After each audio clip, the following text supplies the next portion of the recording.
పూర్వం ఒక అందమైన ఆశ్రమం ఉండేది. అందులో ఒక గురువు, కొంతమంది శిష్యులు ఉండేవారు. గొప్ప శక్తి సంపన్నుడు. శిష్యులుగా చేరడానికి చాలామంది వచ్చేవారు. అలా వచ్చిన వారిలో కొంతమంది నేరుగా ఆశ్రమంలో చేర్చుకునేవారు. కొంతమంది మాత్రం మీరు రాత్రి శ్మశానంలో గడిపి రండి, అప్పుడే మిమ్మల్ని ఆశ్రమంలో చేర్చుకుంటాను అని చెప్పేవాడు. ఇలా కాలం గడుస్తూ ఉండగా ఒక రోజున ఒక వ్యక్తి, మీరు నన్ను మీ శిష్యునిగా చేర్చుకోండి అంటూ అడుగుతాడు. అప్పుడు ఆ గురువు, నాయనా, నువ్వు నా శిష్యునిగా ఉండాలంటే ఒకరోజు పూర్తిగా శ్మశానంలో ఏది చూసినా దాని నుండి నువ్వు ఏమి తెలుసుకున్నా మరుసటి రోజు వచ్చి నాకు వివరించాలి. అలా చేస్తే నేను నిన్ను ఆశ్రమంలో చేర్చుకొంటాను.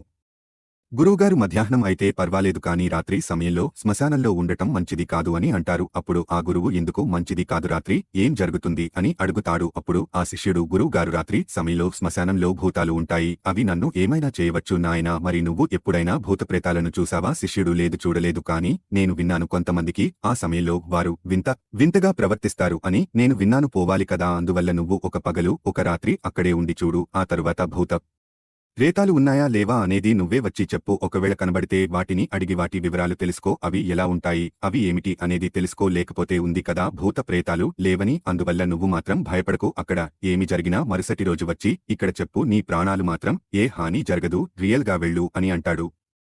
అప్పుడు ఆ వ్యక్తి, సరే గురువుగారు, మీరు చెప్పినట్టుగా నేను ఒకరోజు నాయనా ఈరోజు రాత్రికి ఇక్కడే ఉండి రేపు ఉదయాన్నే శ్మశానానికి బయలుదేరు అని అంటారు. ఆ తరువాత గురువుగారు కొంతమంది శిష్యులను పిలిచి, మీరు వెళ్ళండి, అతను ఏం చేస్తున్నాడు గమనించండి, కానీ మీరు అతని వెనకాలే ఉన్నట్టుగా అతనికి తెలియకూడదు అని అంటాడు. ఆ మరుసటి రోజు ఉదయాన్నే ఆ వ్యక్తి గురువు వద్దకు వెళ్లి, గురువుగారు, నేను మీరు చెప్పినట్టుగానే శ్మశానానికి వెళ్తున్నాను అని అంటాడు. ఆ వ్యక్తి, శ్మశానానికి నీకు తెలియకుండా కొంతమంది శిష్యులు కూడా శ్మశానానికి చేరుకుని దూరం నుండి అతనిని గమనిస్తున్నారు. ఆ వ్యక్తి ఒక రోజు నాడు అప్పుడు ఆ గురువుగారు అతడిని చూసి ఒక నవ్వు నవ్వి, నాయనా, నువ్వు పూర్తిగా ఒక రోజు కదా, నువ్వు ఏం తెలుసుకున్నావా నాకు చెప్పు అని అంటారు. అప్పుడు ఆ శిష్యుడు, గురువుగారు, నేను పొద్దున్నే అక్కడికి చేరుకున్నాం, నేను వెళ్లిన కొద్దిసేపటికి ఒక శవాన్ని మోసుకుని వస్తున్నారు. కొంతమంది మాత్రమే ఆ శవయాత్రలో ఉన్నారు, వారిలో కొంతమంది ఏడుస్తున్నారు, మరికొంతమంది చాలా అదృష్టవంతుడు, బ్రతికి ఉన్నప్పుడు చాలా మంచి పనులు చేశారు అని అనుకుంటున్నారు. తరువాత కుమారుడు చితికి నిప్పు అంటించాడు, కొద్ది సేపు అక్కడే ఉన్నాడు. ఒక్కొక్కరిగా అందరూ అక్కడ నుండి వెళ్లిపోయారు. చివరికి చితికి పెట్టిన కొడుకు కూడా వెళ్లిపోయాడు.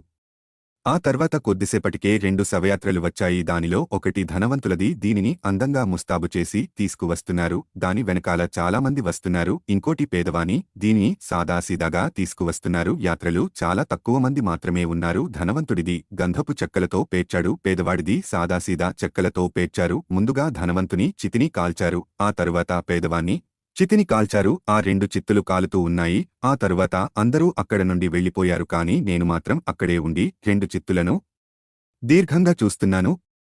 అప్పుడు ఆ గురువు, నాయనా, మరి వాటిని చూసి నువ్వు ఏం తెలుసు అని అడుగుతారు. అప్పుడు ఆ వ్యక్తి, గురువుగారు, 2 చిత్తులు సమానంగా ఉన్నాయి, ఇద్దరి శరీరాలు ఒకే రకంగా కాలుతున్నాయి. ఆ తర్వాత కొద్దిసేపటికే ఇద్దరూ పూర్తిగా కాలిపోయారు. కాలిపోయిన తర్వాత బూడిద కూడా ఒకటిగానే ఉన్నది, అందులో వేరే తేడా ఏమీ లేదు. తర్వాత కొద్దిసేపటికి ఒక స్త్రీ ఒక శవాన్ని తీసుకువచ్చిన వారందరూ కూడా చాలా దుఃఖిస్తున్నారు. అందరూ ఆ స్త్రీ యొక్క భర్త, అందులో కొంతమంది ఏదో ఒక రోజున ఇక్కడికి రావాల్సిందే, జీవితాన్ని ధర్మబద్ధంగా పరోపకారంగా జీవించాలి, అంతిమంగా అందరూ శ్మశానంలోకి రావాల్సిందే అంటూ అందరూ అక్కడ నుండి వెళ్లిపోయారు. ఆ తరువాత ఎవ్వరూ రాలేదు. నేను రాత్రి మొత్తం అక్కడే ఉండి మరుసటి రోజున మీ ముందుకు వచ్చాను అని అంటాడు. అప్పుడు ఆ గురువుగారు, నాయనా, మరి నీకు అక్కడ భూత ప్రేతాల దయ్యాలు లాంటివి ఏమైనా కనిపించాడు? అప్పుడు ఆ వ్యక్తి, లేదు, కనబడలేదు, నాకైతే అక్కడ ఈ భూత ప్రేతాలు కనబడలేదు, ఆ రాత్రి మొత్తం ఈ భూత ప్రేతాలు నాకు కనబడలేదు అని అంటారు. అప్పుడు ఆ గురువు, సరే, ఈరోజు ఆశ్రమంలోనే విశ్రాంతి తీసుకుని మళ్లీ రేపు ఉదయాన్నే పగలు ఒక రాత్రి అక్కడే గడిపిరా అని అంటారు. అప్పుడు ఆ వ్యక్తి, గురువుగారు, మీరు ఏమంటున్నారు? మీరు చెప్పారు కదా ఒకరోజు మొత్తం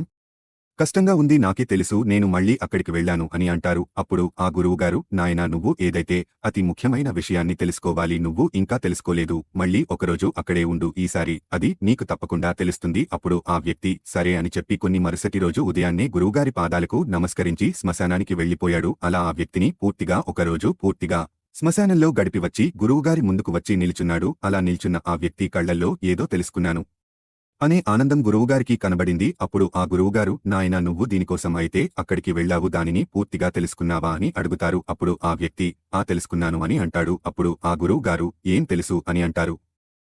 అప్పుడు ఆ వ్యక్తి నిర్మలమైన మనస్సుతో, గురువుగారు, సాయంత్రం సమయంలో నన్ను పాడి మీద పనుకోబెట్టి శ్మశానానికి తీసుకువస్తున్నారు, నా వెనకాలే ఒక 10 మంది నడుస్తున్నారు, నన్ను నలుగురు సమానంగా భుజాలపై మోస్తుంటే నా తండ్రి నా ముందు నడుస్తున్న కొంతమంది నడుస్తున్నారు, అందరూ చాలా దుఃఖిస్తున్నారు, అందరికంటే నా తండ్రి నా తమ్ముడు ఎక్కువగా దుఃఖిస్తున్నారు, అంతమందిలో కొందరు నటిస్తున్నారు, కొంతమంది మా నాన్నని ఓదారుస్తున్న దూరంగా ఉన్న నా తమ్ముడు ఎంతో దుఃఖిస్తున్నాడు, కొంతమంది నా తమ్ముడు దగ్గరకు వెళ్లి, నాయనా, నీవే తికి ఏకైక వారసుడు అని చెబుతున్నారు. మరికొంతమంది అయ్యో ఇలా జరిగి ఉండకూడదు, చాలా చిన్న వయసులోనే మరణించాడు అని అంటున్నారు. ఇంకా ఏమీ అనుభవించకుండానే చనిపోయాడు అని అంటున్నారు. ఆ తరువాత నాకు అన్ని రకాలుగా చెయ్యవలసిన పని పూర్తి చేశారు. ఇవన్నీ కూడా నేను పాడే మీద పడుకుని చూస్తున్నాను. నేను ఆ పాడమైన నుండి లేవడానికి చాలా ప్రయత్నించాను కానీ లేవలేకపోయాను. నేను శ్వాస తీసుకోవడానికి చాలా ప్రయత్నిస్తున్నాను కానీ తీసుకోలేకపోతున్నాను. ఎందుకంటే నాలో ప్రాణం లేదు. కానీ నేను నా తండ్రిని పట్టుకుని గట్టిగా గుండెలకు హత్తుకుని అనుకున్నాను కానీ నేను తట్టుకోలేకపోయాను. నా తమ్ముడితో మాట్లాడాలి అనుకున్నాను. అమ్మ నాన్నను చక్కగా చూసుకోమని చెప్పాలనుకున్నాను కానీ నేను ఏమీ చేయలేకపోతున్నాను. తరువాత నా శవాన్ని చితిపై ఉంచి నాపై కర్రలు ఉంచారు. నా మొహాన్ని కూడా మూసివేశారు. తరువాత నాకు బయట ఏమీ కనపడటం లేదు. నాకు లోపల చాలా బాధ కలుగుతుంది. ఆ కొద్దిసేపటికి నాకు వేడి తగలడం మొదలయ్యింది. తరువాత నాకు అర్థం అయిపోయింది, నన్ను కాలుస్తున్నారు. నా కాళ్ళు చేతులు కాలిపోతున్నాయి, ఎముకలు కాలిపోతున్నాయి.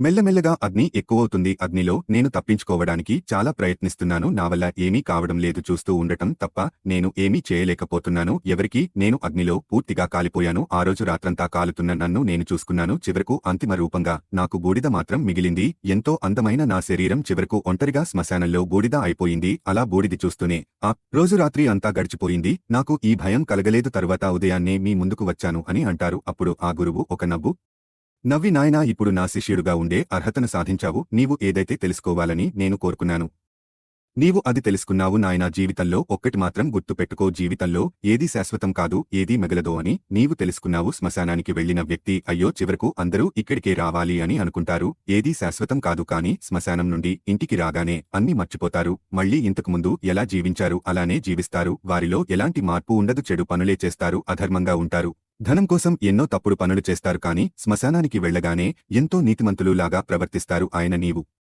మొదటిసారి శ్మశానానికి వెళ్లినప్పుడు అలాగే ఉన్నావు. కానీ రెండోసారి వెళ్లినప్పుడు మనసుతో నీ జీవితాన్ని నీవు చూసుకున్నావు. మనం అనుభవించే సుఖాలు దుఃఖాలు ఏవి కూడా శాశ్వతం కాదు. నీవు తెలుసుకున్నావు. ప్రతి మానవుడు కూడా ఇదే తెలుసుకోవాలి. ప్రతి జీవితం కూడా మంచి చెడు అని ముగుస్తుంది. అందుకే నీవు దేనిమీద ఆశ పెట్టుకోకుండా ధర్మబద్ధంగా జీవితాన్ని గడుపు అని చెప్పాడు గురువు.